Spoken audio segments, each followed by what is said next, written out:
Alrighty, let's go ahead and get started. Holy crap, there's a lot of you. We had a head count of about 100, so this is definitely the biggest Sergal panel.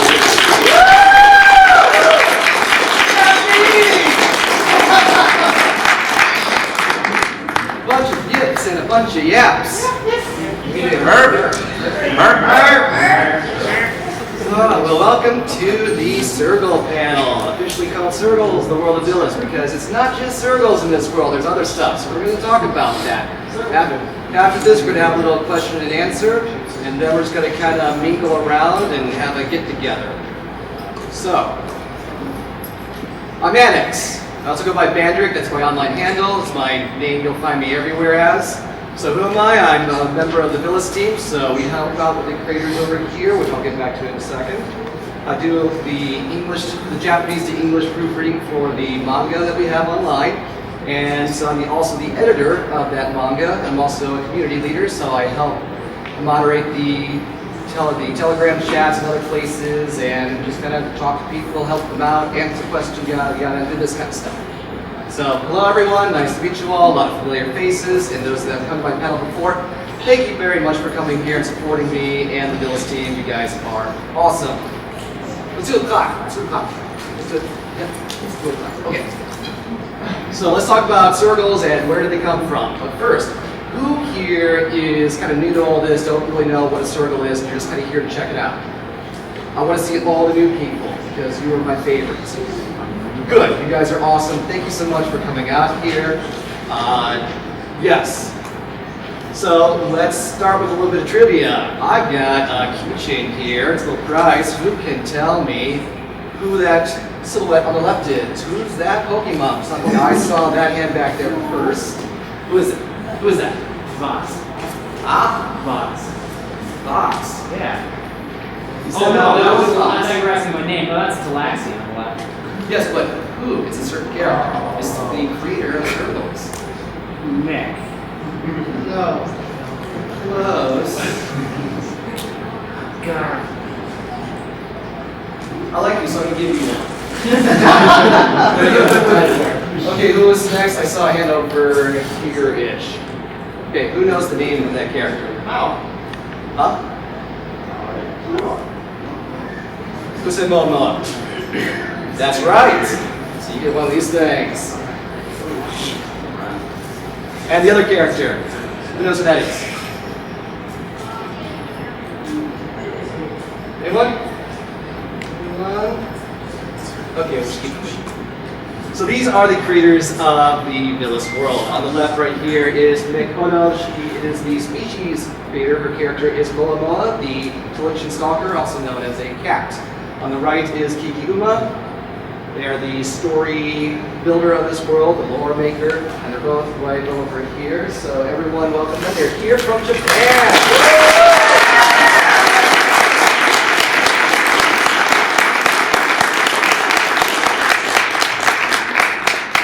So their seating order is reversed from there. We got Mick on the right, Kiki on the left.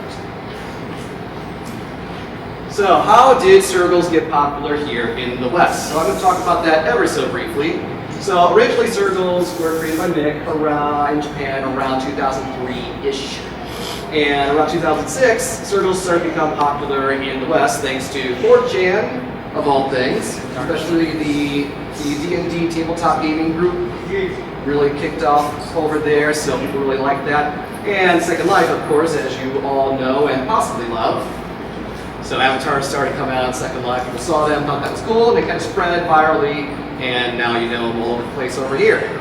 So in 2015, the Vilous team was formed so that Mick could start creating more of the lore, more of the world, and started working on an official manga. Also known as a webcomic. It is online, totally free, and you can all go look at it at any time. So that's where we are today. Let's keep going. So Sergals, that's the main thing that a lot of people came here for, so let's talk about them. So what is a Sergal? These guys right here. They're an alien race of people. So they live on the planet Tal. They're a member of the Eltis race.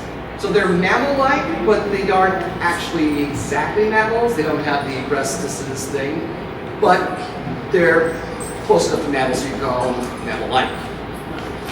I want to point out that while a lot of characters, people's personas, don't necessarily wear clothing like this example right here, they generally do wear some form of clothing, from the very least some kind of clothing around this area right here, or a full outfit.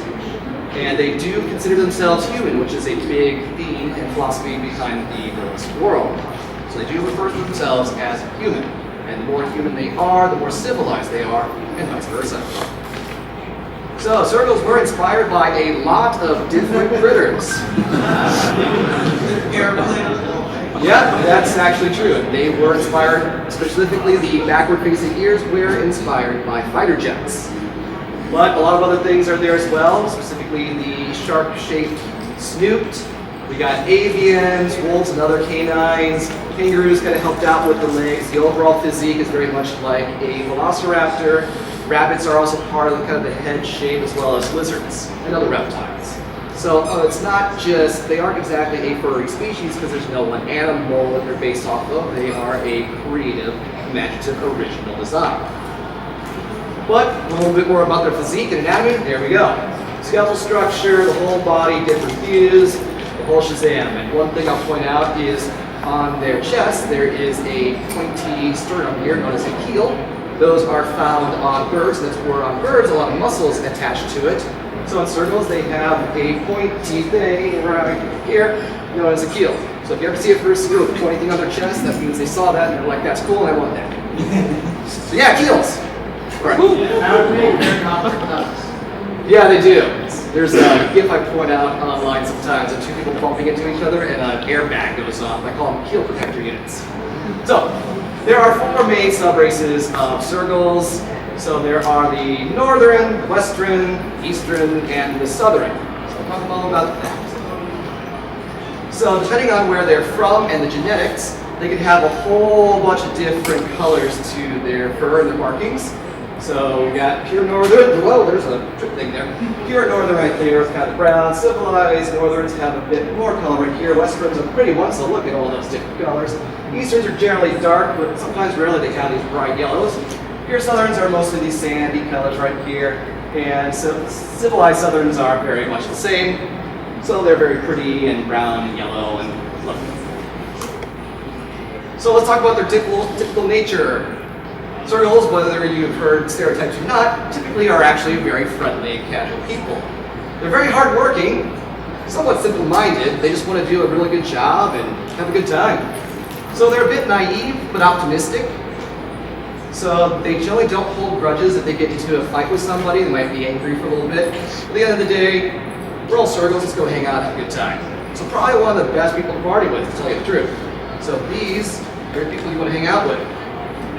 They're also influenced by their environment and the strong leaders, so those that live in the more dangerous parts of the world are a bit more skittish and a bit more afraid of everything around them. That's where most of the early northerns were like. And strong leaders, well, we'll get to that in a second. But yes, Sergals aren't the only type of people living on this planet. They are one of the three Eltis races. Let's take a look at those. But first, trivia time. One on the left. What is that race? I saw a hand there. What, you've already won something, so I gotta move on to someone else. Someone else. I saw a hand there. What race is that? Yes! Full round of applause while he gets it. Keep saying yes. Yeah! But a little lesser known one is the one in the middle. Saw a hand back there. What are they? Thunder. Yeah! Clap, clap, clap, clap, clap, clap. Yes, those are the Nephrians and the Exunders. So let's talk a little about them. But first of all, that's their height, stature. Exunders are kind of in the middle, Nephrians are a little bit shorter, and Sergals a little bit taller. So they definitely have their silhouettes by themselves, kind of help you see the difference between them, which is always very good when you do character and race creation. So first, the Nephrians. They are a race of bird-like people. Not just birds, they kind of have a dinosaur look to them, particularly the females. Now they do have a different appearance based on their sex. So the females are a bit more velociraptor-like. They've got these bigger, sharp talons. They're a bit more muscular. They're a bit tougher. And they are not quite as feathery as the males. Males are a lot more slender. bit more frail. They have a lot more feathers, so they have the long, extended feathers on their hands and arms. So, as far as the colors, the females tend to be a bit more earth colors, a bit more muted, a bit darker, whereas the males are much more like peacocks. They have a lot of variety of colors that they can come in, which makes them very popular, not only amongst you guys, but in their own world, they are very popular. They make great dancers, entertainers, artists, etc. So yes, when it comes to feathers, there is some limited flight ability. More of a glide, really. That's more related specifically for the males, and when they're younger and a little bit lighter in body. Females don't really glide like that, but here we have a picture of a male in flight gliding, perhaps from one building to another, or cliff to another cliff. Who knows, but that's what they look like. Just a couple other pictures of the Neverines. Here's a pretty Neverine boy, but unfortunately, in their history, they were a bit discriminated against. So we got a couple of Neverines there in a jail cell. So they were a bit of an oppressed race, unfortunately, but them getting through it makes them all the stronger. So good nerds, what are these people? Well, we got another differences between male and female.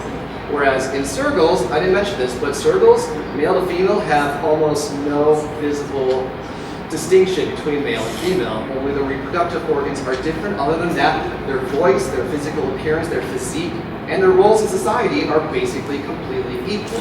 Male, female, it doesn't matter. They can both do the same jobs, the same respect, the same places in a military or a government.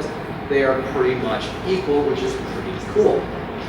Now, Gunders are the most mammal-like and the most human-like of the three races, so far as to say that the females actually do have breasts, something that Sergals typically always lack, at least in the official canon. So that's a bit of distinction right there. Now, we kind of call them the goat-like race, but they actually have a lot of different varieties. Here's a couple more examples right here.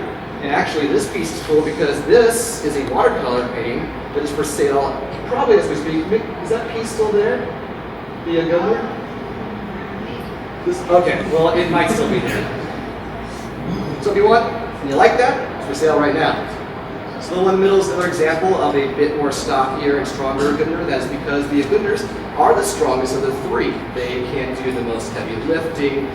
They would be your ideal brawler if you're doing a Final Fantasy party, but they're pretty awesome. And over there, we got another Gundar right there looking all nice and pretty. Oh, we got a question? What's up? With their various differences, is that actually based on kind of where they're from? So you have northern, southern, Sergals, and they're actually That's a good question. Are there? Is there a difference between northern and southern Gundars? We'll have to get back to that later. Woo! World building! But here's another example of a Gundar. Here's a rough sketch of different types right here. They have different animals that they can be based off of. For example, we got one right here that's very cat-like. The one thing they all have in common is that their feet are very much like deer feet. They have the even-toe, undulate kind of feet, so they got the hoofies, which is, I think, pretty cool. But their facial structure, they can have different types of horns. They can be more like goat horns. They could be like deer antlers. The number of horns, the location, it's all kind of random. So that makes them a very unique and interesting race. Also different tail types, etc. But let's keep moving. Let's talk about the world. Where they come from. But got a little trivia thing. I think I got one left. Yes, I got one left. Who can tell me the two planets that are in this little solar system? There's two. I see him back there. That's Tall and Helsis. Yes. Yes, it is. Clap, clap, clap, clap.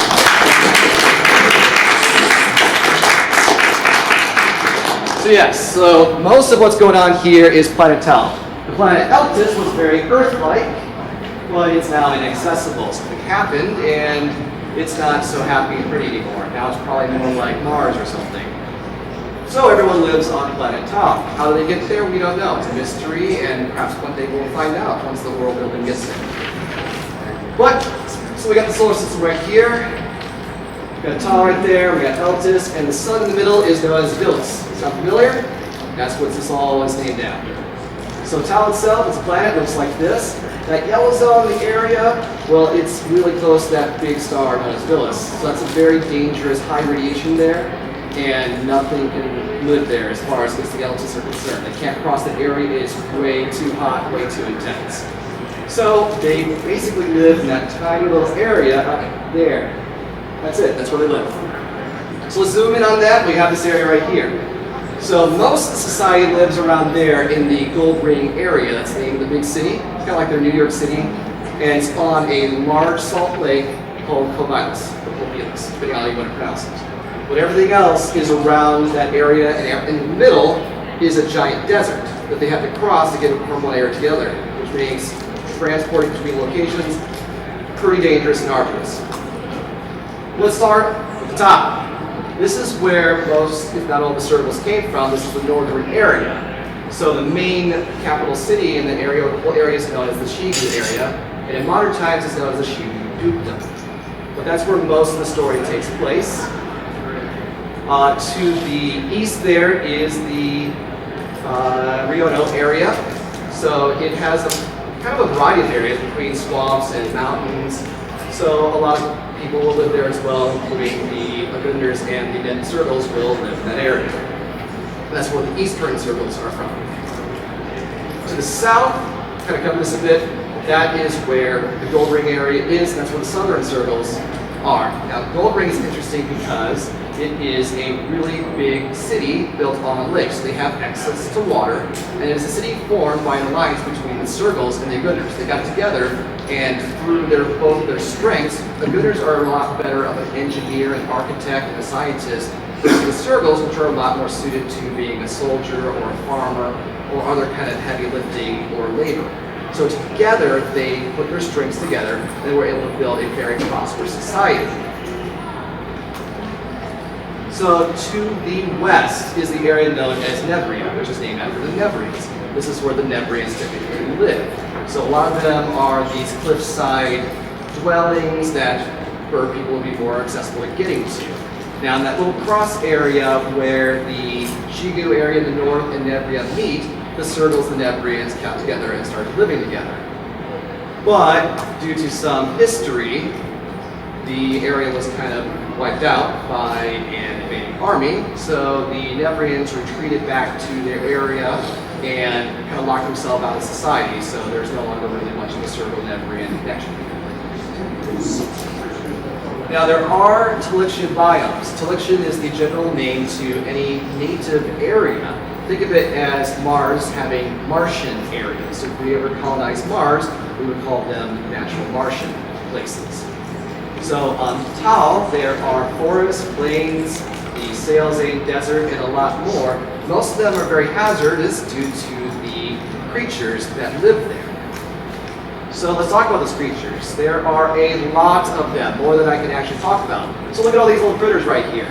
A lot of them have different analogies to Earth-like critters. So there is like the Tal version of a pig, or a horse, or a rabbit. So there's a lot of analogs, but they're all very different than what we have on Earth. A couple in particular, there are the weasels, which are very dangerous. They have a stinging bite that will paralyze you. And they also have birds, which are very strange. They're kind of like these fluttery shellfish that live amongst other Talixian organisms. Here are a few more. We got the wolves of this planet on the left, and some of them were actually domesticated into becoming Talixian dogs. So they are a part of the Eltis society. As you can see right here, they are very cute, so people really like them. And they go week week. So now as far as the cats, they do have cats. They're also known as Talixian stalkers, but all the people just call them cats. In particular, we got Moa Moa, which is Mick's personal character and persona, or persona. And there's another example of a cat, so you can see different views of them. So they're like cats, but they're a little bit different. They are organic, but they have, as some people call them, kind of a robotic look to them. But each one is very, very unique and different, which makes them a very interesting creature, and perhaps even people. A lot of them are very intelligent. Some of them prefer to live like a wild animal in different arborists, but some of them have decided to kind of integrate with society, and those that have the most intellect learn how to speak and communicate and basically become people. Those that are the most people-like might even attempt to dress in human-like clothing, and those that get even further are typically given basic human rights. So they have the ability to own property, have a store, go into business, make money, have possessions, and operate basically like a person. So again, very interesting, and there are people that have a character of this. Now, the most mysterious are the rooters. These are the native people that live on this planet. There are some living amongst the Eltis, but the rooters tend to keep to themselves. They're very enigmatic and very secretive. They're also very, very intelligent, but they don't really share a lot of their secrets. So what are they really up to? Nobody really knows, which makes them very, very prime for different kinds of theories. Conspiracy theories like that. So like any world and story, there are a lot of characters in it. Now, I'm not going to go into a whole bunch of them, but there are a few right here. The most notable one that everyone knows about is General Range Sylvans, or Sylvs, depending on how you pronounce it. There's a fan character there named Riley. A lot of you have probably seen his character around. We also, from the manga comics, we have Aku and Ged, who were featured in one of the chapters. We also have Jack, Cad, and Lyric, who at least Cad has been shown in one of the chapters, and Jack and Lyric are from older stories, and they will be coming back. So these are a few of the characters in the world. Now, a lot of people have asked about the technology of this world.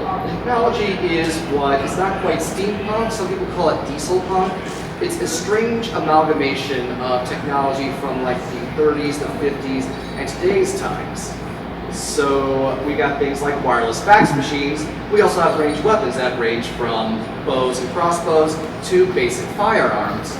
So even though guns aren't really super prevalent in this world, but they do have them. The closest analogy is anyone seen any Studio Ghibli movies or Nausicaa or anything like that. You've seen guns in there, but they're a little bit different than you would see on Earth. In fact, Vilous is heavily inspired by those movies, including Nausicaa. It's one of the biggest inspirations for this world. So you're going to see a lot of similarities. Question?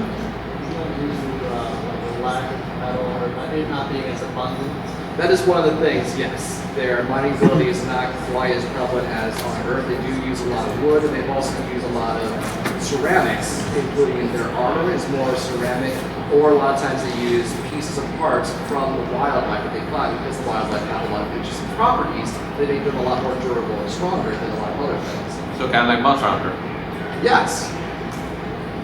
In fact, when it comes to vehicles, the one on the right is actually made, it's a kind of a symbiote between a terrestrial organism and some mechanical engineering in order to make a vehicle, kind of like a motorized scooter, where when you're pedaling, it moves you around, but when you need to go up a hill, you can get a little bit of a boost from the creature that's right there to get yourself up the hill. The other ones, they also have vehicles that basically they take a form of petrol or gasoline from some different vegetables and stuff they get from the planet. So they do have vehicles, especially in more modern times, so that's how they can get around. But for everything else, you got these things right here called feet. So let's kind of wrap things up right here. I would like to invite everyone here to go and support the creators of this world. They are here in the Artist Alley Marketplace, so you can see where they are on that map. So they are both here. They both have their own personal flair and their own take on how they like to do art. They are taking commissions, although are you closing commissions right now?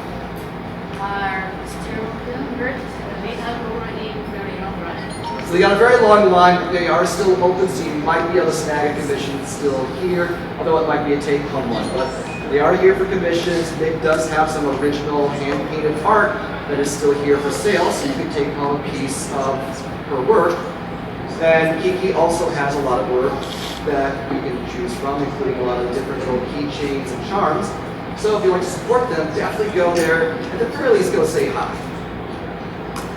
For everything else, we also have an official Vilous store, and that is in the dealer's den. So their location is right there, so go check them out. and support them. All the money that they make goes to these people over here so they can eat and work and continue working on this world that you can all continue to enjoy. So they have things such as the dockies, they have a lot of shirts, play mats, and other various memorabilia and merchandise. As those familiar with Spaceballs, we call it merchandise.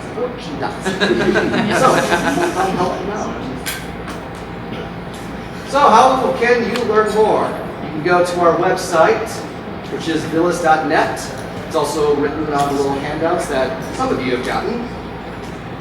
There you can go to the wiki, which is basically an information database on pretty much everything in the world. There's like 150 or 200 or so entries in here that are all official lore.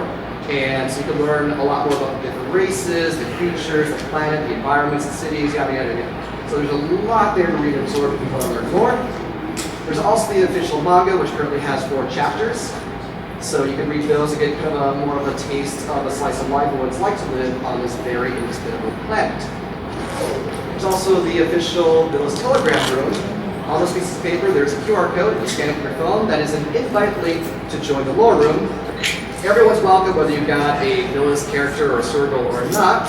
So come on in, ask any questions you want. Pretty much the entire Vilous staff is there, so we can chat with you. If you've got any fan theories, or your own stories, or your own artwork, or your own characters, come share it. We'd love to talk about that kind of stuff. You're all welcome. Finally, you can talk to Vilous staff such as myself. That's my handle. You can see me on Telegram and Twitter, so if you have any questions or want to learn anything else, feel free to message me at any time. So that's pretty much my presentation, so I'm going to go back to that. So thank you very much for coming. That's pretty much all I've got.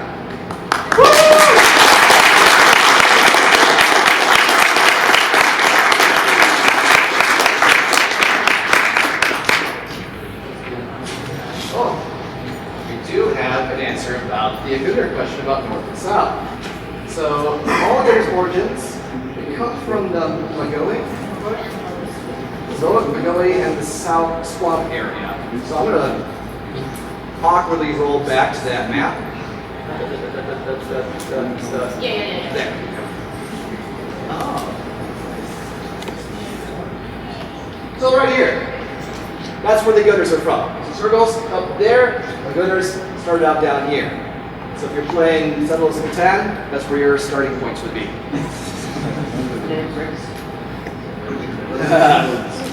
They might have looked for sheep, but who knows? Now, the North have... Oh, no. They don't have a lot of Gunners. They haven't really migrated much to the north until General Rain starts her conquest to kind of reshape the way the North is. And the Gunners start becoming moved into that area in order to basically take advantage of their technology. Now, this is so current chapter. You know, later and phase 20. They want to bring the technologies to North America. Yeah. As seen in the 4th chapter, some of the Gunners also go on kind of like a missionary trip where they want to take the technology that they've invented and help civilize the people of the North. A lot of the Sergals that live in the North have very limited technology and very little defenses against the wild creatures there, which makes their quality of life very poor, very dangerous, and very scary. So a lot of them do go into caravans with horse-driven carriages to go and bring this technology to other areas and civilize people with the things they need to defend themselves and survive and become more successful and productive as a society. So that's how the Gunners and the Sergals started becoming a lot more intermingled, and that basically led to the city of Goldring being formed, which became the powerhouse of culture and technology and development of the society. So now that we're at the end, I'm going to start taking questions and answers. After we do this for a bit, I'll let everyone get up and mingle and go take a break and come back and we'll hang out. So let's start with some questions. Yeah, so one question that I actually did have, between one of the races that you explained that had to pull back to that specific area, between them and the Sergals, what exactly happened for them to pull back? Okay, now, this was kind of a brief overview, so I didn't go into a lot of the details, but we're talking about this area right here, what happened. So, at one point in time, the area to the north was very dangerous. And so a certain Sergal named Rain decided that we're going to start uniting with different places together and form basically an empire to reshape the world to make it a lot more safer. So she forcibly basically amassed an army and started bringing these tribes together and uniting the tribes as one. But it didn't stop there. Eventually, she decided to go a bit more forceful on, you're going to join us or else. They said, no, we're not joining you. And so they took the or else statement, where the army came in and asked her. So, very sad. And a lot of people fled to the area, went to the gold ring area, and a lot of people were coming in as immigrants, especially the Neverines, which those people didn't really know the Neverines very well. They were very strange and bizarre, new type of people. They were treated the best. So there was a lot of very chaotic times for this society when that happened. But that's why they basically locked the doors and said, we're done. And that's why it never be isolated itself. Good question. Who else has a question? What do they eat? What they eat is very dependent on the location and where they are, what kind of society they are. It could be everything from the local flora and fauna. Around the Salt Lake in Gold Ring, the Sergals in particular really love fish. There's a lot of fishing involved in that lake. There's a lot of seafood as part of their diet. There's actually different areas on the wiki that show the different types of foods that they have. So you can actually go and learn more about that. And it's actually part of the world building that's going on right now. So there's actually more foods and diets being explored as we speak. Good question. All right, I saw blue in the back, then I'll come to you. So when making comparisons to humans, is that just simply for the benefit of the reader, or is there actual human influence in this world somehow? Say something is human-like, or human, or not. That's a good question, and some of that is philosophical. So like the idea of humanity and us versus the rest of this foreign and bizarre environment they're in. And yes, the word human is very deliberately chosen. It's not just for the reader, there is actually a fairly deeper meaning to it. Now, in some of the official lore, which might be changing because it's a bit more conceptual, the early concept is, and this is on the wiki, so I'll say it, is that originally the Eltis were virtually human just like us. And they lived on the planet Eltis. And something happened. Some kind of catastrophic event happened. And in some way, somehow, they ended up on the planet Batal, and they were split into 3 different races. Now, how was that split made? What happened? It's somewhere between lost to history to their world and still world. So, something happened there. But yes, the part of being human and it's split into 3 different pieces and then coming back together is a big theme to this. Because each of the 3 have a different aspect of society, such as the Neverines being very artistic-minded. That's a very big part of it. So once you have all 3 together, you kind of have a full, complete human society. Good question. And you had a question. Yeah, I was just wondering how big is Tall compared to regular Earth? It's a little bit bigger. I think on the wiki it's a little bit more precisely shown, but it's kind of big. So all I can say, it's a bit bigger. A lot of the fans have kind of theorized the actual size and the mass and all of that, but I can't really give you that because it's fan theory, and so we'll just go with it's bigger. Saw a question over here. Actually, just gonna ask about the mass. It's there. Wait, what was the question? It is confirmed. The question was, what is the mass and gravity? My answer is, it exists. Question back there. Talk a little bit about how they form societies and cities and everything. What is some of the governmental structure that sort of like in this world? Is it more like a democratic society, more like hierarchy? How's that? That's a very good question, and again, it depends on the location, the time frame. To the north in the Shigu, it was very much an empire, so it was pretty much all led by kind of a hierarchy with Rain at the top. And as when Rain left the picture and they continue on from there, it became a bit more democratic. I really can't answer much more than that off the top of my head. As far as Gold Ring, I believe it's a democracy, and I believe, I'd have to look up, so I'm not fully remember, but I believe it's something like a kind of a council of elders kind of thing. But I have to get back to you on that one. Yes. On the roadmap where that domain lets to hazards, there was some plans out there. Is that or how? Not for the elders. That is a big question. So that is like the other side of the world to Columbus, or what's the bottom of the ocean? No. Here be dragons. Yes. Back there. How old did these individuals live, and how long is the history? There actually is a history on the wiki, so for the sake of time, I'll have to refer you to that later. And as far as the average human, the eldest, it's somewhat comparable to our age. Sergals are a little bit different where they grow up a bit faster, so their childhood is a lot more rapid. And so they have most of their life in their adulthood, but it depends. But generally about 40 to 70 years is what we go to. All right, you got a question? So, at the current point in time, what is the setting? What year is it? There definitely is a timeline, and they kind of pull from different parts of the timeline. A lot of the timeline right now is focusing on the year 30. Years are based on what they call the rain calendar, so that's based around the birth of rain. So during her childhood, would be year 0, year 5. A lot of the comics right now are based around year 30, and modern time, where most people's characters that we interact with as far as fans, typically around year 100. So it could depend somewhere between there and now.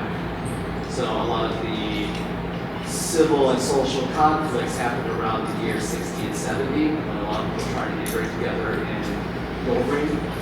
So it really depends. It is definitely across the timeline. Does that answer your question? Okay. But yeah, so the wiki, there is a timeline that shows the different major events. As far as when were they on the original planet, don't know. Probably thousands of years. Question? So before Yellowring's conquest, was there any actual tools that are known before that? There are not. There were a lot of skirmishes, especially with the Gunners. The Gunners are, again, the most human-like, so they did have a lot of different tribal warfare. They did have a lot of fighting, they did have a lot of conflict. But as far as full-scale wars, that didn't happen until General Reich. That was basically the first major conflict, and the only major conflict.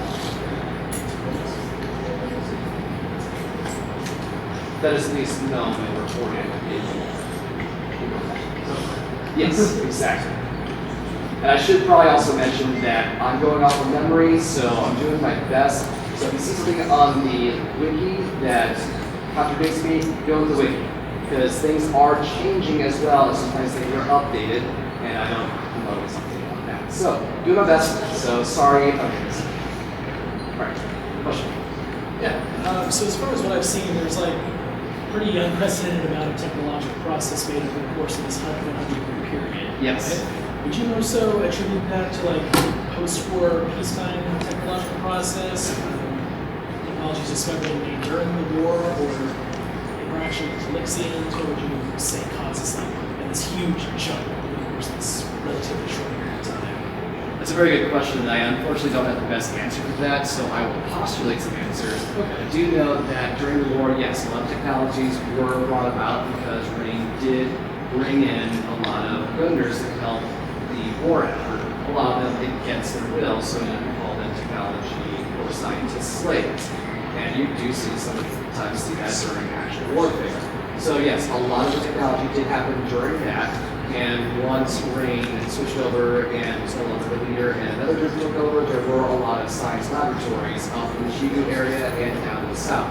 That also includes a lot of research on the intuitions and what makes them tick because they are a very interesting creatures. What else again? But yeah, it's kind of a mix, and again, the world is very much a science fiction fantasy. So there is going to be a lot of things that just are not really explained. Yes. So you said that one of the planets is now uninhabitable. What exactly happened to make it uninhabitable? That actually is unknown. It's not actually unknown. I wish I could first, but it's still work.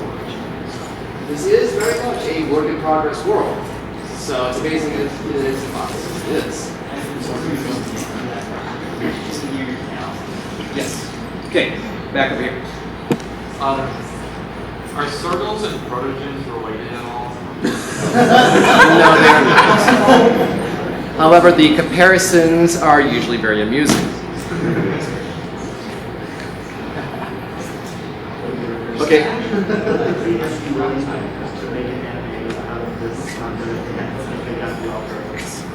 We would love to have a manga or an anime come out of this, like an actual manga. An anime would be wonderful. Video games would be wonderful. It would be great to see where this happens. This is a very organic and interesting project, so who knows where this is going. But yes, an anime would be awesome to have at some point down the road. There are some fan-made games, and there's a lot of fan-made mods, etc. So you've probably seen a lot of Sergals in different games and whatnot, and that's all fan-made for the most part. Some of them are official, and they are given the stamp of approval, and when that happens, it's really cool. But as far as a official freestanding game, not yet, but one would be awesome. Yes? Is there any connection with Earth, or is it a completely separate universe? Completely separate universe, or at least we're talking like Star Wars, where we're like, That's yeah, Star Wars. right. Yeah. So there's no official connection to this planet.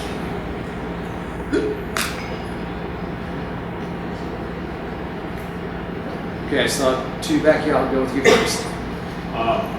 What's the general stance on slavery throughout the world? During Rain's time, it happened. In modern times, not cool. Okay. Assuming the more civilized, the less slavery. I'm sorry? I'm assuming the more civilized, the less slavery. Correct. Yes. I'm really used to help to translate, for example, the Kiki's Chinese album. Let's just react to this, we'll see what we do. All right. Yeah? Languages. Do each race have their own language? Or is it... Yes. I don't know all the details because a lot of this is still kind of early, but there was and is a Nevrian language. Do the three have their own language? Do Nevrian, Guther, and Sergal have their own individual language? They have their own Yes, they all have their own origin. Now they do, in modern times especially, speak a common tongue, but they do have their own original languages. And there is at least one band, I think more, that have begun coming up with their own original languages for this. So those projects are actually pretty cool. So if you come across that is a fan project. It's not official, but it is cool, and I think it's really neat. So definitely check that out. If you see them, they're neat. Question?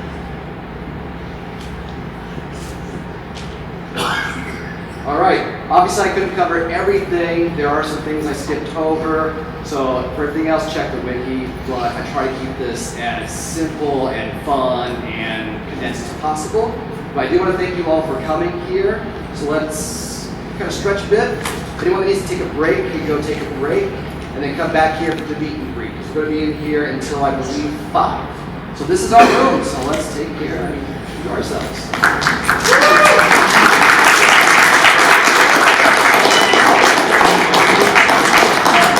Before we do that, be quiet for just a second. Okay, everyone be quiet for a second. Make sure you're to say something to you guys. Just briefly.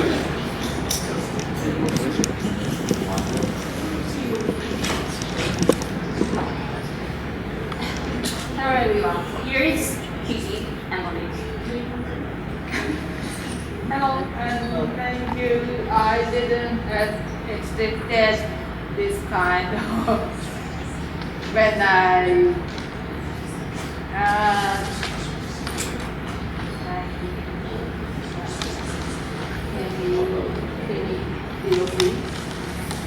when I was teenager at internet, I upload many artworks. Just my yes, just my but mysteriously now I have made fun like it's awesome. Yeah.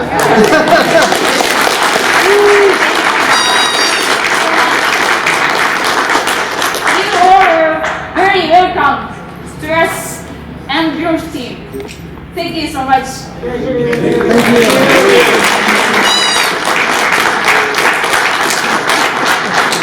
Yes, thank you very much for coming. And again, after this is over, you definitely go and check out the Bold Kobold and Vilous store over at the Dealer's Den, and check out these amazing artists over at the Artist Alley Marketplace. They will be here today until, I believe, 7, and then again tomorrow on Sunday for the last chance to go and see them, say hello, and shake their hand, maybe give a hug, and just say thank you, and perhaps commission them or buy something. So thank you very much for your coming here and your support.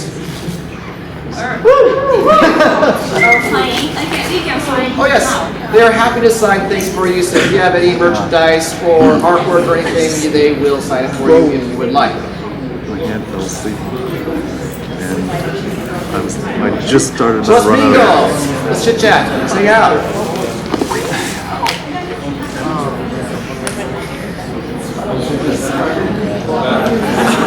Oh my goodness.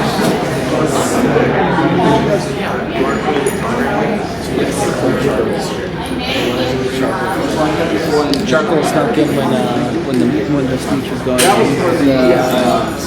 Went up there. No, I know charcoal just like this. No. His nose right there. Just like ecstatic. I just love his ears, man. Yeah, his ears are the best. Plus his ears like